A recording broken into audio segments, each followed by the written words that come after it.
రాయపర్తి మండలం మైలారం గ్రామంలో ప్రజావాయిస్ ఇక్కడ సర్వే కోసం వచ్చింది. ఇక్కడ కాంగ్రెస్ పార్టీ బలపరిచినటువంటి అభ్యర్థి సిర్రవేణు యువకుడు, 20 సంవత్సరాల యువకుడు ఈ గ్రామాన్ని అభివృద్ధి చేయడానికి ముందుకొచ్చిండు. దాన్ని ఆలోచించి కాంగ్రెస్ పార్టీ యువకులకు అవకాశం ఇవ్వాలన్న ఉద్దేశంతో ఈరోజు రాయపర్తి మండలం మైలారం గ్రామానికి చెందినటువంటి యువ నాయకుడు సిర్రవేణు ఈరోజు మన ముందున్నాడు. అతను ఒకసారి కొన్ని విషయాలు అడిగి తెలుసుకుందాం. ఎందుకు వచ్చాడు రాజకీయాలకు, తన గోల్ ఏంటి అనేది, ఊరుకు ఎటువంటి సేవ చేయాలన్న ఉద్దేశంతో ఈ ఊళ్ళో యువ నాయకుడికి కాంగ్రెస్ ప్రభుత్వం మొదటిసారి టికెట్ ఇచ్చింది. ఇంతవరకు రాయపర్తి మండలంలో ఉన్నటువంటి కాంగ్రెస్ పార్టీ అభ్యర్థులు అందరూ చాలా సీనియర్ నాయకులు. కానీ ఈ మైలారం గ్రామానికి చెందిన యువ నాయకుడు సిర్రవేణు గ్రామ అభివృద్ధి చేస్తా అన్న ఉద్దేశంతో గ్రామం నుంచి కాంగ్రెస్ పార్టీ టికెట్ తెచ్చుకోవడం తెలిసింది. అందుకోసం ఒకసారి సిర్రవేణు గారిని తన అభిప్రాయాన్ని అడిగి తెలుసుకుందాం. నమస్కారం అండి, నా పేరు సిర్రవేణు. నేను మైలారం గ్రామ వాస్తవ్యుడిని. నేను స్థానిక ఎన్నికలలో పోటీ చేయడానికి ముందు వచ్చాను. కాంగ్రెస్ పార్టీ నుంచి ఎమ్మెల్యే యశ్వశ్విన్ రెడ్డి గారు, టీసీసీపీ ఉపాధ్యక్షురాలు ఝాన్సీ రెడ్డి గారు నాకు మైలారం నుండి కాంగ్రెస్ తరఫున మద్దతు ఇచ్చి సర్పంచ్ అభ్యర్థిగా నిలబెట్టారు. నేను నా చిన్నప్పటి నుంచి నా గోల్ నేను సర్పంచ్ కావాలని, మైలార గ్రామ ప్రజలకి సేవ చేయాలన్న ఉద్దేశంతో నేను రాజకీయంలో దిగాను. సేవ చేయాలంటే ఇంకా దానికి బలంగా ఏదైనా ఒక అధికారం, ఏదైనా ఒక పట్టు నా చేతిలో ఉంటేనే ముందుకు పోతామని అందరూ అనడం వల్ల నేను పొలిటికల్గా దిగాల్సి వచ్చింది. ఇంతకుముందు పిల్లలకి స్కూల్లో ఎగ్జామ్స్కు రాయడానికైనా, చదువుకోవడానికి బుక్స్ అయినా, పేదవాళ్ళు చనిపోయినప్పుడు వాళ్ళకి సహాయ సహకారాలు నాకు తోచిన విధంగా సాయం చేస్తూ వచ్చాను. పొలిటికల్లో ఉంటేనే అన్ని విధాలుగా అన్ని రంగాల్లో అందరికీ న్యాయం చేసుకుంటూ అన్ని అభివృద్ధి చేయడానికి ముందుకు వస్తానని మీ అందరికీ మాటిస్తున్నాను. ప్రజలంటే అందరూ నువ్వు సర్పంచ్గా ఉంటే నేను మిమ్మల్ని గెలిపించుకుంటే నువ్వు మాకు అందరికీ మంచి చేస్తామని అందరూ అనడం వల్లనే పొలిటికల్లోకి రావాల్సి వచ్చింది. కాంగ్రెస్ పెద్దలందరూ కూడా అందరున్నా కూడా గుర్తించి పిల్లవాడు చిన్న వయసులో కూడా మంచి పనులు చేస్తుండు, అన్ని విధాలుగా అందరినీ సమానంగా చూసుకుంటున్నాడు. గ్రామంలో ఇలాంటి యువత ఉండాలని నాకు టికెట్ ఇవ్వడం జరిగింది. వేణుగారు, ఇంత చిన్న వయసులో మీరు రాజకీయాలకు రావాలనే ఆలోచన మీకు ఎలా పుట్టింది? మరి ఇంత చిన్న వయసు గుడికి కాంగ్రెస్ పార్టీ నుంచి ఏ విధంగా టికెట్ ఇచ్చారు? ఇంత చిన్న వయసులో నేను చేసే పనులను బట్టి, మరియు నాకున్న ఫ్రెండ్స్ అయినా, యూత్ ఫాలోయింగ్ అయినా, పెద్దల సపోర్ట్ అయినా, పెద్దల ఆశీర్వాదంతో అందరు నువ్వు ముందుకు వచ్చి నిలబడమని నన్ను అందరు సపోర్ట్ చేస్తే నేను వెళ్ళి కాంగ్రెస్ పార్టీని కలిశాను. గత 3-4 సంవత్సరాల నుండి కూడా ప్రజల్లో తిరుగుతూ వాళ్ళ ప్రాబ్లమ్స్ ఏమున్నా, స్కూల్లో ప్రాబ్లమ్స్ ఏమున్నా, పాఠశాలలో చిన్న ప్రైమరీ స్కూళ్ళల్లో కూడా పిల్లలకి ఏమన్నా ప్రాబ్లం ఉన్నా కూడా, చదువు విషయంలో అయినా, ఎగ్జామ్స్ విషయంలో అయినా కూడా, వాళ్ళకి ఈవినింగ్ స్నాక్స్ విషయాలలో కూడా, ఫుడ్ విషయాలలో కూడా హెల్ప్ చేస్తున్నాను. ప్రజలందరూ ఏకతాటిగా వేణు ముందుకు రావాలంటే నేను రాజకీయంలోకి దిగాను. ఓకే, అయితే కొంతమంది ఏమంటున్నారంటే చిన్న వయసు, అనుభవం లేదు, రాజకీయంగా తనకు అనుభవం లేదు, అలాంటి వ్యక్తికి నీ ఎలా గెలిపించాలి మేము అనేది కొంతమంది ప్రజల అభిప్రాయము. ఇందాక నేను మీ ఊరు మొత్తం తిరగడం వల్ల కొంతమంది అభిప్రాయం చెప్పారు. దానికి మీ యొక్క సమాధానం ఏంటి? రాజకీయంలో వయసుతో పని లేకుండా నా వెనుక చాలామంది పెద్దలు ఉన్నారు, సీనియర్ నాయకులు ఉన్నారు. వాళ్ళ ప్రలోభంతో నేను ముందుకు వచ్చాను. ప్రతి చిన్న విషయంలో వాళ్ళు నాకు సపోర్ట్ చేస్తున్నారు. నాకు తెలిసినంత వరకు నేను సూచనలు తీసుకుంటున్నాను, వాళ్ళ గైడెన్స్ తీసుకుని నేను ముందుకు వెళ్తున్నాను. నాకు చూసిన ప్రాబ్లమ్స్ అన్నీ ఫేస్ చేసుకుంటూ, నేను గైడెన్స్ రాసుకుంటూ, ప్రతి దానికి గైడెన్స్ తీసుకుంటూ, పెద్దల సహకారంతో నేను ముందుకు వెళ్తున్నాను. ఓకే, ఇప్పుడు గెలిచిన తర్వాత ఒకవేళ ప్రజలు నేను నమ్మి ఓటేసి గెలిపిస్తారు, ఆ ప్రజలకు నువ్వు ఎటువంటి న్యాయం చేయాలనుకుంటున్నావు? ఈ గ్రామంలో ప్రజలు చాలా సమస్యలు ఉన్నాయనేది ప్రజల అభిప్రాయం. ఇంతవరకు గత టీఆర్ఎస్ ప్రభుత్వంలో కూడా 10 సంవత్సరాల ప్రభుత్వం ఉన్నా కూడా ఎవరికి పింఛన్లు ఇవ్వకపోవడం, ఎక్కడ రోడ్లు అక్కడ ఉండడం, డ్రైనేజ్ సిస్టమ్ లేకపోవడం, ఊర్లో చాలా వరకు ఎక్కడ చెత్త చెదరమని ఉండడం అనేది చాలా వరకు ఉంటుంది. అప్పటి ప్రభుత్వమే చాలా వరకు సర్పంచ్లకు బిల్లులు కొట్టడం అవన్నీ జరిగింది. మరి ఇప్పుడున్న ప్రభుత్వం కూడా రేపు సర్పంచ్ గెలిచినాక ఎంతవరకు నిధులు ఇవ్వగలుగుతుంది? దీని మీద మీ అభిప్రాయం? గత 2 సంవత్సరాల కానుండి ఎలాంటి నిధులు రాలేదు సర్పంచులు లేక. ప్రస్తుతం మన గ్రామంలో ఎలాంటి అభివృద్ధి జరగలేదు. ప్రస్తుతానికి ఇప్పుడు అభివృద్ధులు అన్నీ చేయడానికి సర్పంచ్ ఎన్నికల నుండి మేము ముందుకు వస్తున్నాము. గ్రామంలోని పేదలకు ఆల్రెడీ ఇందిరా ఇళ్ళు 50 మంజూరు అయినాయి, వాళ్ళు కట్టుకుంటున్నారు సంతోషంగా. అలాగే 20 లక్షలు 30 లక్షల కాంట్రాక్ట్లు కూడా మైలారంకి ఇస్తాను ఎమ్మెల్యే వారు చెప్పారు మా అందరికి పెద్దలకి. కుంట్లకు కూడా వాటర్ రావడానికి కాలువ కూడా ప్రపోజల్లో ఉందని పెద్దలు అంటున్నారు. కంపల్సరీ అన్ని విధాలుగా మీ అందరికీ ప్రజలకు వాటర్ ఫెసిలిటీ అయినా, డ్రైనేజీ క్లీన్ కావడానికైనా, ఎలక్ట్రికల్ ఫెసిలిటీ అయినా మీద మేము తర్వాత పూర్తిగా అవగాహన తెలుసుకొని అది ఏ విధంగా ఉందో దాన్ని మేము తర్వాత పెద్దలతో చర్చించి మాట్లాడగలుగుతామండి. ఇప్పుడు దాని మీద మేము ఇప్పుడు లాస్ట్ మీ ఒక గోల్ ఏంటి? ఇప్పుడు సర్పంచ్ గెలిచిన తర్వాత మీరు చేయాల్సిన ఇప్పుడు స్కూళ్ళు ఉన్నాయి, స్కూల్ వ్యవస్థ ఉంది, ఆ స్కూళ్ళు కానీ సరిగా విద్యా వ్యవస్థ కరెక్ట్ లేదు, వైద్యం విషయంలో కూడా కరెక్ట్ లేదు. ఇక్కడ ఏంటంటే జస్ట్ ఇట్లా హాస్పిటల్ కట్టినట్టే కానీ దాంట్లో డాక్టర్ రాకపోవడం కానీ ఇటువంటి వాళ్ళకి అంటే శాతగాని వాళ్ళు ఉన్నారు, వాళ్ళు ముసలి వాళ్ళని అక్కడ హాస్పిటల్ దాకా పోవాలన్నా కూడా ఏంలో కూడా కరెక్ట్ రావట్లేదు. అంటే నేను అనేది ఏంటంటే ఉద్దేశం రేపు సర్పంచ్ గెలిచినాక దాన్ని ఎట్లా పునరుద్ధరించగలుగుతారు, ఎట్లా అభివృద్ధి చేయగలుగుతారని నేను అడుగుతున్నాను. ముఖ్యంగా గ్రామం అభివృద్ధి చెందాలంటే విద్యావంతులు ఎందరు ఉంటే అంత ఎక్కువగా మన గ్రామం అభివృద్ధి చెందుతుంది. పెద్దలకు ప్రతి ఒక్కరికి గౌరవం ఇచ్చి వాళ్ళ ఆరోగ్యం పట్ల, వాళ్ళ అవసరాల పట్ల కూడా మేము అందుబాటులో ఉంటాము. స్కూల్లో కూడా ఇప్పుడు ప్రభుత్వ పాఠశాలలో కూడా ఇంగ్లీష్ మీడియం అందుబాటులో ఉంది. పిల్లలు చాలామంది వస్తున్నారు మా స్కూల్లో కూడా. మేము వాళ్ళకు బుక్స్ ఇస్తున్నాము. ఇయర్కి ఒకసారి అయినా కూడా పిల్లలకి అందుబాటులో చదువుకోవడానికి, ఎగ్జామ్ టైంలో ఇబ్బంది కాకుండా వాళ్ళకు గైడ్స్ అయినా, ఈవినింగ్ టైంలో స్టడీ వర్క్స్కి స్నాక్స్ కూడా ఇస్తున్నాము.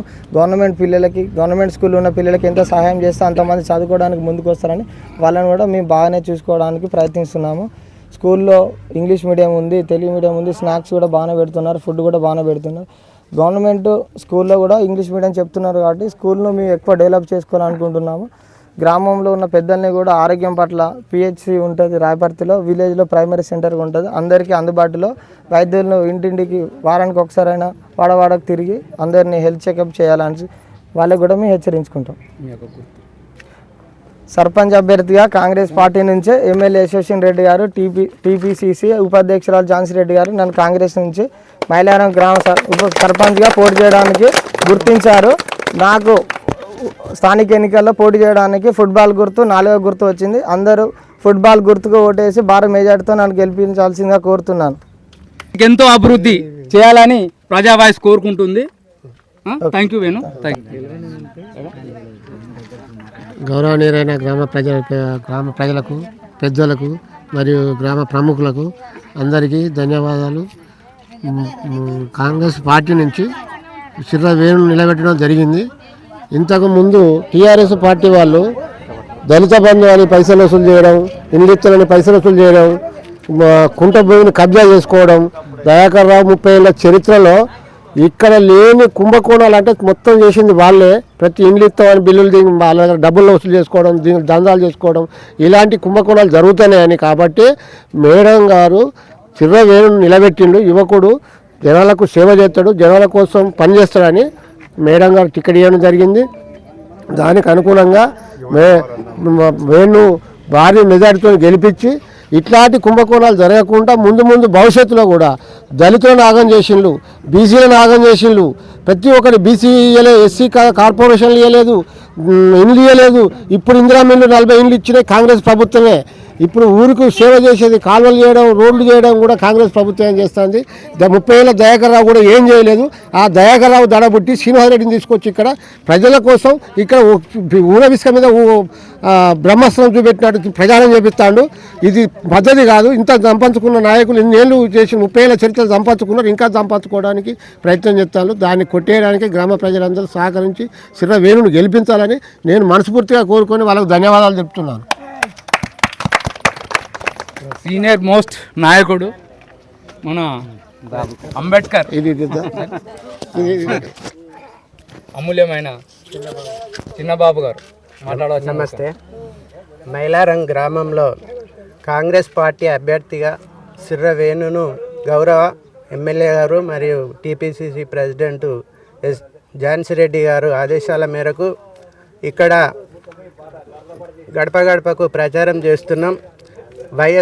మన సీఎం రేవంత్ రెడ్డి గారి యొక్క ఆశీస్సులు మన ఎమ్మెల్యే గారికి ఉండటం వల్ల రాబోయే యువతరం ఈ యొక్క గ్రామాన్ని మార్చాలని యువకులకు మన ఎమ్మెల్యే గారు ప్రత్యేక చొరవ తీసుకొని ఇంట్రెస్ట్గా మన మైలారం గ్రామానికి చిర్ర వేణును ఎమ్మెల్యే గారు గిఫ్ట్గా ఇచ్చిందని మేము అందరం అనుకుంటున్నాం.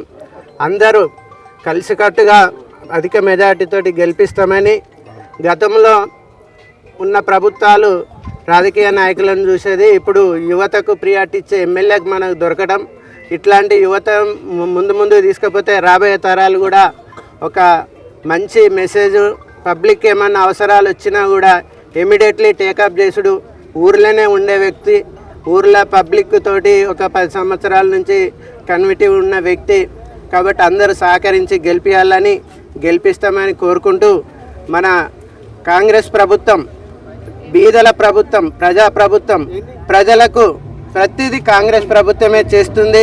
సన్న బియ్యం కానీ, ఈ రైతు భరోసా కానీ, ఇందిరమ్మ ఇండ్లు కానీ, రేషన్ కార్డులు కానీ ప్రతిదీ రైతులకు, ప్రజలకు, ఎస్సీ ఎస్టీ బీసీ మైనార్టీలకు, ఓసీలకు కూడా బీదవారు ఉంటే వారికి కూడా సాయం చేసేందుకు సీఎం రేవంత్ రెడ్డి గారు ప్రయత్నంలో భాగంగా ఈరోజు యువతను ముందుకు తీసుకుపోవాలని రాష్ట్రం మొత్తం మీద అదేవిధంగా యువతకు ప్రియారిటీ ఇస్తున్నారు. ఈ గ్రామ పంచాయతీ వార్డు మెంబర్లు కూడా మొత్తం యువతనే ఉన్నది. ఈ యువత రేపొద్దున పబ్లిక్లో సేవ చేసి మన గ్రామంలో ఉన్న పెరుక్కుపోయిన సమస్యలను అన్నిటినీ తీరుస్తారు. కాబట్టి ప్రతి ఒక్కరు వారి యొక్క ఆశీర్వదించి కాంగ్రెస్ పార్టీ అభ్యర్థులను, సర్పంచ్ వేణును, వార్డు మెంబర్లను అత్యధిక మెజార్టీతో గెలిపించాలని కోరుకుంటూ మీ అందరికీ నమస్కారం. ధన్యవాదం. ఇప్పుడు మన మైలారం గ్రామంలో ఎమ్మెల్యే యశస్విని ఝాన్సీ రెడ్డి గారి ఆదేశానుసారం సిర్రా వేణును గ్రామ సర్పంచ్ అభ్యర్థిగా నియమించడం జరిగింది. ఇందులో భాగంగా ఎన్నికల ప్రచారంలో దూసుకు వెళుతున్నాం సందర్భంగా ఈ మహిళలకు, పురుషులకు, ఈ ఓటర్ మహాశైలకు అందరికీ నమస్కరిస్తూ ఇప్పుడు సిర్రా వేణును అధిక సంఖ్యలో భారీ మెజారిటీతో గెలిపించవాలని కోరుతూ మరి యొక్క మనవి ఏమనగా, ఇదివరకున్న టీఆర్ఎస్ గవర్నమెంటు అనేక మోసాలకు పాల్పడి అనేక రీతిల దండుకొని గ్రామాన్ని పట్టించుకోకపోవడం ఒక వ్యక్తి అయితే, మరి ప్రజల్లో కూడా రేషన్ కార్డులు ఇవ్వకపోవడం, రేషన్ బియ్యాన్ని దొడ్డు బియ్యంగా మార్చి ఆ దొడ్డు బియ్యాన్ని ఈ తినలేకపోవడం వల్ల, మరి ఇందిరమ్మ ఇండ్లు ఇవ్వకపోవడం వల్ల పేదలు ఇప్పుడు గవర్నమెంట్ చొరవతోని 2 నిమిషాల కట్ ఇప్పటికే లెంత్ బాగైంది. ఇవన్నీ కాదు, మనకు ఓటు ఎందుకు ఇవ్వాలి? సన్న బియ్యం ఈ ఆశలు చూసుకొని చిన్న వేణు గారిని గెలిపించవలసిందిగా మీకు మనవి చేస్తాం.